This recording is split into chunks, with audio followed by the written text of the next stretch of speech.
अस्सलाम वालेकुम एवरीवन। हम थे पैथोजेनेसिस में। पैथोजेनेसिस में हमने एंजाइम पढ़ लिए थे, इसके पैथोजेनेसिस के मैकेनिज्म हमने 3 पढ़ लिए थे। अब हम आ रहे हैं इसके टॉक्सिन पे और हीमोलाइसिस पे। उसमें सबसे पहले 5 हमारे पास टॉक्सिन इंपॉर्टेंट होते हैं, जिसमें हमारे पास erythrotoxin, streptolysin O, streptolysin S, pyrogenic, exotoxin A और एक्सोटॉक्सिन बी। ठीक है, सबसे पहले हम एरिथ्रोजेनिक टॉक्सिन की बात करेंगे। एरिथ्रोजेनिक टॉक्सिन क्या करता है? रैश करवा सकता है, स्कारलेट फीवर में जो रैश होता है ना, वो करा सकता है एरिथ्रोजेनिक टॉक्सिन। और इसका मैकेनिज्म ऑफ एक्शन जो है ना, वो स्टेप और इससे मिलता जुलता होता है एरिथ्रोजेनिक टॉक्सिन का ना। और इसके अलावा इसमें क्या होता है कि ओनली स्टेप पायोजेनिक में प्रेजेंट है और किसी में प्रेजेंट नहीं है ये। ठीक है, और बस इसको छोड़ो। स्ट्रेप्टोलाइसिन ओ जो है, मैंने आपको जो बीटा हेमोलिसिस कराई थी उसमें मैंने बताया था कि बीटा हेमोलिसिस में ये क्या करता है कि तोड़ता है, आपके आरबीसी को तोड़ने के लिए यूज होता है। ठीक है, और इसको हम इनएक्टिवेट कर सकते हैं ऑक्सीडेशन से। ओ वाला, ओ से ऑक्सीडेशन याद रखनी है, या ऑक्सीडेशन से इनएक्टिवेट हो जाएगा, जबकि एस वाला ऑक्सीडेशन से इनएक्टिवेट नहीं होगा, ओ ऑक्सीडेशन। उसके बाद बीटा हेमोलिसिस कराता है जब कॉलोनीज ग्रो करती है ना अंडर ब्लड एगर प्लेट। ठीक है, उसमें बीटा हेमोलिटिक कॉलोनीज बनाता है। बीटा हेमोलिसिस के अंदर मेजर कंपोनेंट ही स्ट्रेप्टोलाइसिन ओ और स्ट्रेप्टोलाइसिन एस होता है, दोनों में बीटा हेमोलिसिस पॉजिटिव होगी। उसके बाद ये इसको छोड़ो, ये दैट्स नॉट इम्पॉर्टेंट। उसके बाद पायरोजेनिक एक्सोटॉक्सिन ए, ये टॉक्सिक शॉक सिंड्रोम कराता है। टॉक्सिक शॉक सिंड्रोम टॉक्सिन भी कहते हैं। ये सुपर एंटीजन होता है। सुपर एंटीजन जहां म्यूजिक कराएगा ना, उसका काम यह होना है कि उसने जाके साइटोकाइंस को रिलीज कराना शुरू कर देना है। आपकी जो टी सेल और मैक्रोफेजेस है ना, वहां से साइटोकाइंस रिलीज करना शुरू कर देगा वो, तो उसकी वजह से जो है ना वो इन्फ्लेमेशन वगैरह बढ़ सकती है। ठीक है, उसके बाद एक्सोटॉक्सिन भी आ जाता है। ये एक प्रोटीज होता है जो कि डिस्ट्रॉय कर देता है टिश्यूज को, और ये फ्लैश ईटिंग स्टेप भी इनको कहते हैं। इनकी वजह से नेक्रोटाइजिंग फिकाइटिस होता है। ठीक है, उसके बाद नेक्स्ट हम चल रहे हैं इसकी ग्रुप बी के ऊपर, पैथोजेनेसिस ऑफ ग्रुप बी। ठीक है, ग्रुप बी के एग्लेक्टिशिया होते हैं ग्रुप बी में, आपको पता है। ठीक है, उसके बाद हम इसको जो है ना क्या कहते हैं, इसके अंदर कोई साइटोटॉक्सिन एंजाइम नहीं होता, कोई एक्सोटॉक्सिन नहीं होता, कोई इम्यूनोलॉजिकल इंड्यूस्ड डिजीज नहीं होती, कोई इसका पॉलीसेकेराइड कैप्सूल होता है जो इसका विरुलेंस फैक्टर है। एंटीफैगोसिटिक होता है ना, वो इसका विरुलेंस फैक्टर है। Anti capsule antibody is protective. ठीक है, उसके बाद क्या होता है कि स्टेप निमोनी वायरिडिन का बताया कि ना उनका भी कोई एंजाइम, कोई एक्सोटॉक्सिन कुछ नहीं है, उसका विरुलेंस फैक्टर यही है। ठीक है, एंटीफैगोसिटिक कैप्सूल। और ये एंडोकार्डाइटिस कराता है क्योंकि ना ये ग्लाइकोकैलिक्स एक प्रोटीन है, वो प्रोड्यूस करता है जो कि एडहेयर कर जाती है हार्ट वाल्व के साथ। ठीक है, और ये इसकी पैथोजेनेसिस होगी। उसके बाद हम आते हैं इसकी क्लिनिकल फीचर्स के ऊपर। अच्छा, क्लिनिकल फाइंडिंग्स। क्लिनिकल फाइंडिंग्स में हम आते हैं स्टेप पायोजेनेसिस की अगर हम बात करें तो 3 टाइप की डिजीजेस कराते हैं। एक पायोजेनिक डिजीजेस, दूसरी टॉक्सिजेनिक डिजीजेस, तीसरी इम्यूनोलॉजिक डिजीजेस। ठीक है, सबसे पहले हमने पायोजेनिक डिजीजेस की बात करनी है। पायोजेनिक डिजीजेस में हमारे पास 2 बेसिक आती हैं डिजीजेस, जिसके अंदर 3 मिलके। ठीक है, आइटिस की बात करनी है हमने। पायोजेनिक मतलब इन्फ्लेमेटरी, ठीक है, और पस फॉर्मिंग उस टाइप की। ठीक है, इसमें फेरेंजाइटिस आएगा, फेरेंजिस जो थ्रॉट की इन्फ्लेमेशन आ जाती है, सेलुलाइटिस आ जाता है, स्किन सॉफ्ट टिश्यू इन्फेक्शन, ठीक है, उनके इन्फ्लेमेशन आ जाती है। तीसरी आपके पास लिम्फेंजाइटिस, उसमें क्या होता है, फोर आर्म के ऊपर होता है, इन्फेक्शन इन हैंड। ठीक है, उसके बाद नेक्स्ट हमारे पास टॉक्सिजेनिक डिजीजेस आ जाती है उसमें स्कारलेट फीवर और टॉक्सिक शॉक सिंड्रोम आता है। ठीक है, ये हम सारा कुछ बारी बारी थोड़ा थोड़ा डिस्कस करते हैं। तीसरी चीज हमारी आती है इम्यूनोलॉजिकल डिजीज। मैंने कहा ना 3 तरह मैकेनिज्म होते हैं, पायोजेनिक का भी हमने जिक्र करना है, टॉक्सिजेनिक का भी, ये एक्सोटॉक्सिन की वजह से हो रही है। तीसरा हमारा इम्यूनोजेनिक डिजीजेज आ जाती है, उसमें मैंने बताया था एक्यूट ग्लोमेरुलोनेफ्राइटिस और रूमेटिक फीवर आता है। अच्छा, सबको हम बारी बारी डिस्कस करते हैं। सबसे पहले हम बात करेंगे फ्रेंजाइटिस की। फ्रेंजाइटिस के अंदर सिम्टम्स क्या क्या आती हैं? थ्रॉट पेन होता है। ठीक है, ये आपने सिम्टम्स जरूर याद करने हैं। इन सिम्टम की बेसिस पर सिनेरियो बनता है कि इस बंदे को ये कुछ है, थ्रॉट पेन हो रही है उस बंदे को, टॉन्सिल्स इन्फ्लेम्ड है, उसके येलोइश एक्सुडेट, ये इसका सिनेरियो पॉइंट है। ठीक है, जिसकी वजह से आप फौरन क्लिक कर सकते हो कि ये स्टेप पायोजेनेसिस है। ठीक है, येलोइश एक्सुडेट आ रहा है, टेंडर लिम्फ नोड है, उसकी वजह से ना अगर ये फ्रेंजाइटिस एक्सटेंड करता है, उसको हम ट्रीट करते ही नहीं है। ठीक है, तो ये क्या करता है, ये रूमेटिक फीवर भी करा सकता है एक्सटेंड करके, और ये एक्सटेंड करके मिडल ईयर में जा सकता है, साइनसिस में जा सकता है, मैस्टॉइड मेनिंजेस में जा सकता है। और इसकी वजह से क्या होता है कि इनएबिलिटी टू स्वेलो, बंदा कुछ निगल नहीं सकता क्योंकि गले का है ना, तो इसमें निगल नहीं कुछ सकेगा। पेरीटॉन्सिलर और रेट्रोफेरेंजियल एब्सेसिस बना देंगे। ठीक है, उसके बाद हम नेक्स्ट आते हैं सेलुलाइटिस पे। सेलुलाइटिस में स्किन और सॉफ्ट टिश्यू इन्फेक्शन आ जाते हैं।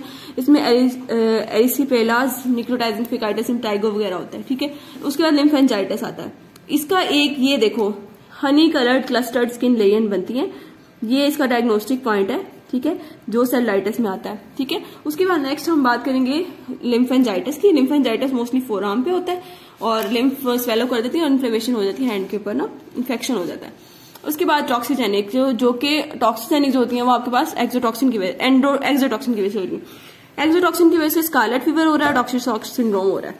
स्कारलेट फीवर की अगर हम बात करें तो स्टेप पायोजनीज क्या करता है, टॉक्सिन प्रोड्यूस करता है जो कि होस्ट के अंदर उसका एंटीटॉक्सिन होता नहीं है, ठीक है। एंटीटॉक्सिन नहीं होगा तो उसकी वजह से क्या होगा कि स्कारलेट फीवर हो जाएगा।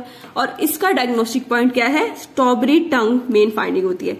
आपको सिनेरियो में बताया जाएगा कि उस बंदे का ये सिचुएशन है तो उसकी स्ट्रॉबेरी टंग की जो है ना वो आपको इंडिकेशन दी जाएगी, जिससे आप डिटेक्ट कर सकते हैं उस बंदे को स्कारलेट फीवर हुआ है और उसकी वजह से आप पता चल जाएगा स्टेप पायोजनीज की वजह से। उसके बाद आता है toxic shock syndrome. Toxic shock syndrome मैंने बताया सुपर एंटीजन होता है, वही सारी बात है कि इसने माइक्रोफेजेस वगैरह से क्या करना, साइटोकाइन्स रिलीज करवाने हैं और उसकी वजह से इन्फ्लेमेशन हो जानी है, ब्लड कल्चर इसमें पॉजिटिव आ जाने। बस बेसिक जो है ना मेन सबसे इंपॉर्टेंट ड्रग्स वो इसकी फाइंडिंग वो ग्लोमेरुलोनेफ्राइटिस और रूमेटिक फीवर है। अगर हमने स्किन इन्फेक्शन जो फेरेंजाइटिस था उसको ट्रीट नहीं किया तो बंदे को रूमेटिक फीवर हो जाएगा, ठीक है, एक्सटेंड करके। और अगर हमने ट्रीट नहीं किया स्किन इन्फेक्शन को तो उसकी वजह से ग्लोमेरुलोनेफ्राइटिस हो सकता है, ठीक है। अगर किसी बंदे को सेल्युलाइटिस हुआ फॉर एग्जांपल और 2 से 3 हफ्ते उसकी स्किन का इन्फेक्शन हुआ, हमने उसको ट्रीट ही नहीं किया, उसकी वजह से क्या होगा कि उसको जो स्किन इन्फेक्शन है उसके बाद मोर कॉमनली उसको ग्लोमेरुलोनेफ्राइटिस होगा और इसकी क्लिनिकल फीचर्स क्या आएंगे, उसको हाइपरटेंशन होगी, ठीक है। उसके बाद एडीमा हो जाएगा फेस और एंकल का, ठीक है, स्मोकी यूरिन आना शुरू हो जाएगा, री इन्फेक्शन हो सकता है, ठीक है, एक्यूट ग्लोमेरुलोनेफ्राइटिस में। अच्छा, अब इसमें क्या होता है कि एंटीजन एंटीबॉडी कॉम्प्लेक्सेस जो होते हैं ना ग्लोमेरुलर बेसमेंट मेम्ब्रेन के ऊपर चिपक जाते हैं। उसकी वजह से क्या होता है, वहां पे कंप्लीमेंट एक्टिवेशन हुई, वहां पे C5 वेट ट्रैक किया उसने न्यूट्रोफिल्स को, ठीक है। उसकी वजह से क्या हुआ कि न्यूट्रोफिल जब वहां पहुंचे तो उन्होंने तोड़ना शुरू कर दिया, वहां पे इंजाइमेटिक डैमेज शुरू हो गया मेम्ब्रेन्स का और कैपिलरीज का। उसके बाद आते हैं हम रूमेटिक फीवर पे। रूमेटिक फीवर की अगर हम बात करें तो 2 वीक्स आफ्टर इन्फेक्शन होता है ये रूमेटिक फीवर, यूजुअली फेरेंजाइटिस के बाद। मैंने कहा फेरेंजाइटिस के बाद रूमेटिक फीवर बहुत कॉमन होता है। इसमें क्या क्या चीज आएगी, फीवर आएगी, माइग्रेटरी पॉलीआर्थराइटिस आएगा, कार्डाइटिस आता है, ठीक है, डैमेज मायो और एंडोकार्डियल टिश्यूज, ठीक है। उसके बाद कोरिया होती है कि स्पाज्मोटिक मूवमेंट होती है लिम्स की, बहुत ज्यादा ऐसे वाइब्रेट करते हैं ना तो लिम्स की। उसके बाद क्या था, ASO टाइटर और ESR ज्यादा हो जाते हैं। उसके बाद ये कि ये भी इम्यूनोलॉजिक क्रॉस रिएक्शन की वजह से हो रहा है और एंटीबॉडी और प्रोटीन की surface of the joints heart और ब्रेन टिश्यूज के ऊपर। अगर हमने इसको 8 दिन में ट्रीट नहीं किया, 8 दिन के अंदर हम ट्रीट कर लेते तो ये प्रिवेंट की जा सकती है, ठीक है। नेक्स्ट हम आ रहे हैं इसकी लैब डायग्नोसिस रह गई मोस्ट इंपॉर्टेंटली। लैब डायग्नोसिस की बात करते हैं।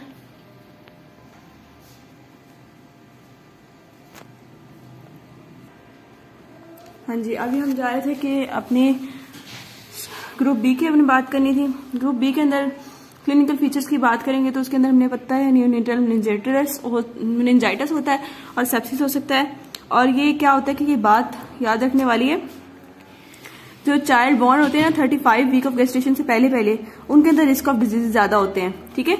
और उसके बाद जिन मदर्स के अंदर एंटीबॉडीज के खिलाफ लैग करती है उनके अंदर सेप्सिस के चांसेस ज्यादा होते हैं, ठीक है, ये याद रखनी है। उसके बाद विरिडियन जो है, विरिडियन का काम मोस्टली उसमें आता है आपके एंडोकार्डाइटिस में और ब्रेन एब्सेसिस में। मैंने आपको बताया कि मुंह के नॉर्मल फ्लोरा का पार्ट होता है और डेंटल सर्जरी में क्या होता है कि जब डेंटल सर्जरी करते हैं तो ये आपकी बॉडी के अंदर ब्लड स्ट्रीम में चला जाता है। ब्लड में जब जाएगा ब्लड के जरिए स्प्रेड करता हुआ आपकी मेनिंजिस तक जा सकता है, मेनिंजिस में जाके ब्रेन एब्सेसिस बना सकता है, ठीक है। ब्रेन एब्सेसिस हो गई, ब्रेन एब्सेसिस होगी तो बैक्टीरियमिया जब होगा ना ब्लड में स्प्रेड करेगा, उसको बैक्टीरियमिया कहते हैं, ब्लड स्ट्रीम एंटर होने को। उसके बाद ब्रेन की तरफ स्प्रेड करेगा तब सेसिस बनाएगा।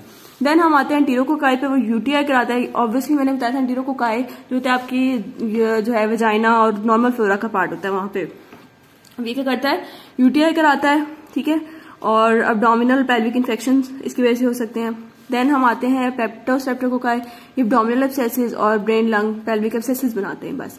उसके बाद लैब डायग्नोसिस पे आ रहे हैं। लैब डायग्नोसिस में क्या है कि सबसे पहले सैंपल कलेक्शन में हम स्किन लेजन से भी स्मेयर ले सकते हैं, ब्लड सैंपल से भी ले सकते हैं और फेरेक्स में से भी स्वैब ले सकते हैं, ठीक है।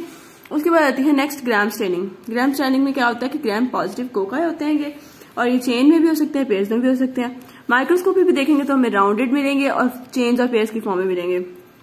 देन हम कल्चर इसको करेंगे।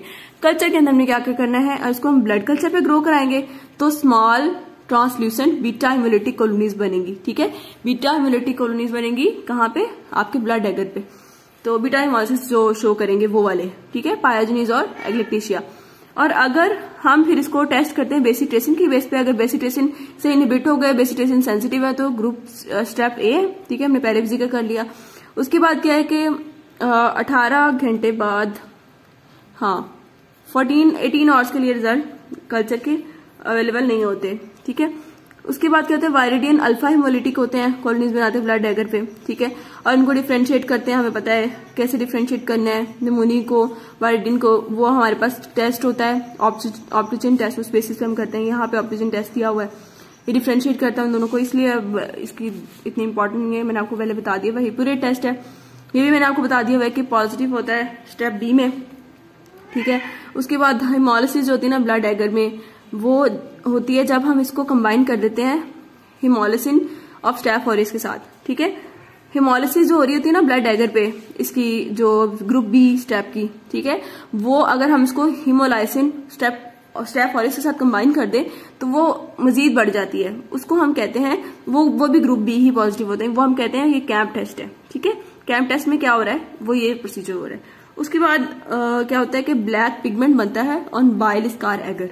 बाइल स्कार एगर के ऊपर जो ग्रुप डी होते हैं ना स्ट्रेप्टोकोकाई, वो बाइल स्कार एक एगर है जिसके ऊपर जो है ना ब्लैक पिगमेंट्स बनते हैं, इसकी वजह से। रैपिड टेस्ट है ये, ऐसा इंपॉर्टेंट नहीं, जस्ट इनके नाम देख लो, रैपिड टेस्ट है और बस ये कैंप तक भी आप करो, दैट्स इनफ। टेस्ट में ऑप्टिजन टेस्ट लिख दो, ये टेस्ट लिख दो और बेसिट्रेसिन लिख दो, बस बहुत है। 2-3 आपको टेस्ट नाम एटलीस्ट पता होने चाहिए, आप अंदर उसके बारे में ना भी लिखे तो चल जाता है काम। कल्चर्स के बारे में, आप कल्चर के ऊपर क्या दे रहा है वो चीज आपको पता नहीं चाहिए। और माइक्रोस्कोपी इस फॉर्म में लिखेंगे, आपको नंबर पूरे मिल जाएंगे, कोई नहीं काट सकता।